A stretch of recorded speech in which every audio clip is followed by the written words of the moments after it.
Hi guys, today we're going to be talking about a really important topic that affects a lot of young people, and that's eating disorders.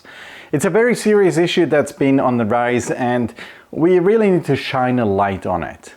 So let's dive in and figure out what is actually going on.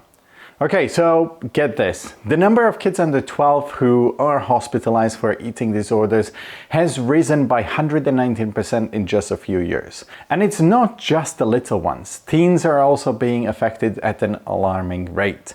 Hospitalizations for eating disorders among teens increased by 72% between 1999 and 2006. And during the pandemic, it increased even further. So what is causing it? Well, there are a bunch of different factors at play. First off, we've all seen those perfect bodies in magazines and on TV, right? It can be super tough for young people not to compare themselves to those unrealistic standards. The pressure to look a certain way can be intense, especially for young people who are still trying to figure out their own identities. With the constant barrage of images of perfect bodies in magazines, TV and movies, it's easy to see why so many kids and teens actually struggle with body image issues. It can feel like if you don't look a certain way, you're not good enough, you're a loser. And then there are social media.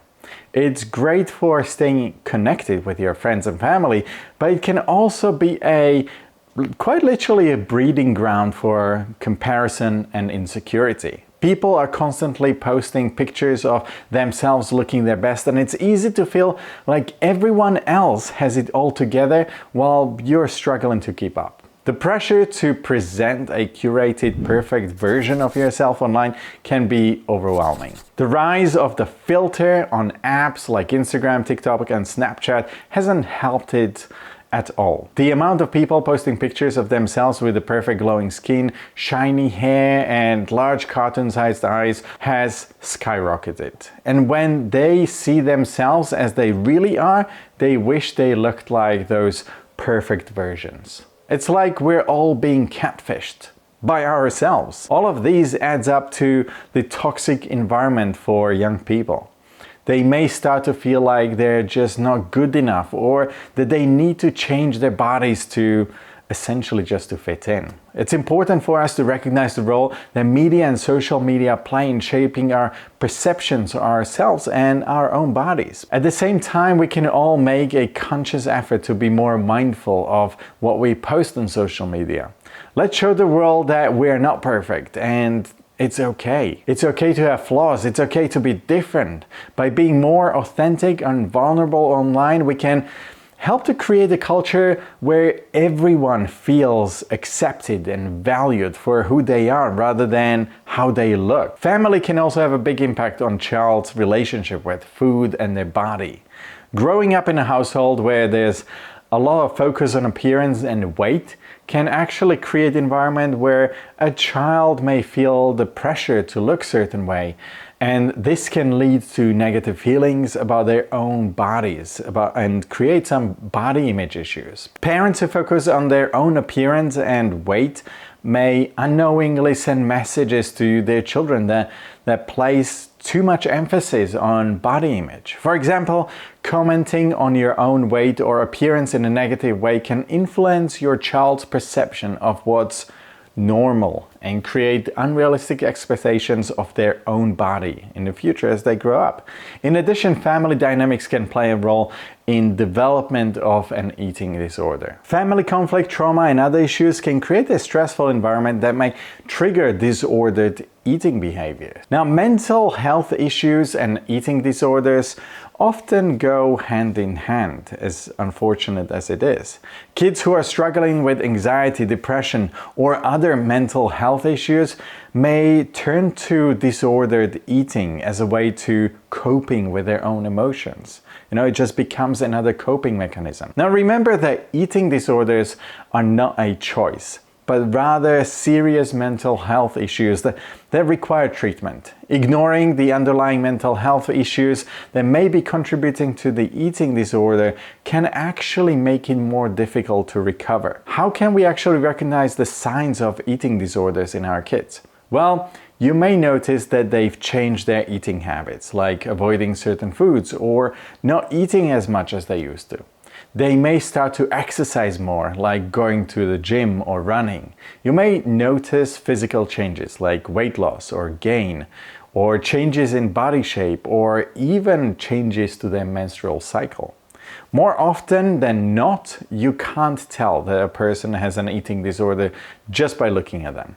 So watch out for other signs, other things, like them becoming withdrawn or secretive around mealtimes, or starting to avoid social situations that involve food. You may also notice emotional changes like depression, anxiety, and irritability. So what can we do about all of this? Well, first off, we need to start talking about it more.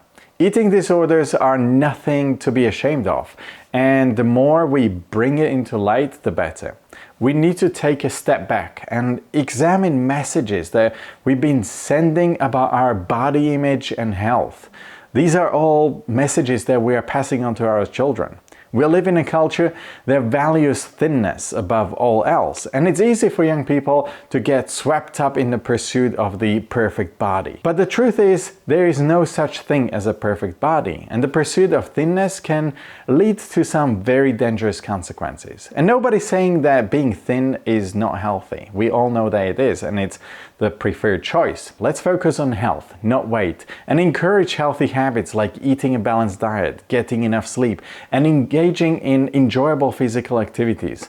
Let's promote a culture of self-love and acceptance instead of always striving for perfection. As parents, we all want what's best for our children, especially when it comes to their health and well-being. If you suspect that your child is struggling with an eating disorder, it can be scary and overwhelming experience, and it's important to take action in the right way, in the right direction. But don't worry, you're not alone. And there are steps that you can take to support your child on their journey to recovery. First of all, talk to your child. Approach them in a caring and non-judgmental way. Let them know that you're concerned about their health and that you are there to help. Listen to their concerns and offer support. No judgment. Next, you need to get them the help they need. Eating disorders are serious illness that require professional intervention. Talk to your child's pediatrician, a registered dietitian, or a mental health professional who specializes in eating disorders. They can provide an accurate diagnosis and recommend a treatment plan that would actually help your child to recover. Don't try and deal with this alone. Help your child by creating a healthy and supportive environment. Encourage them to participate in activities that they enjoy, spend time with their friends and family, and engage in self-care practices like meditation and yoga, exercise.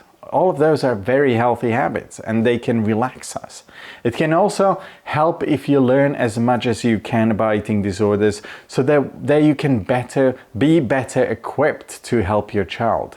Attend support groups, read books and articles, and talk to professionals who specialize in treating eating disorders. Recovery from an eating disorder is a journey that you need to undertake as a family, and it may take some time.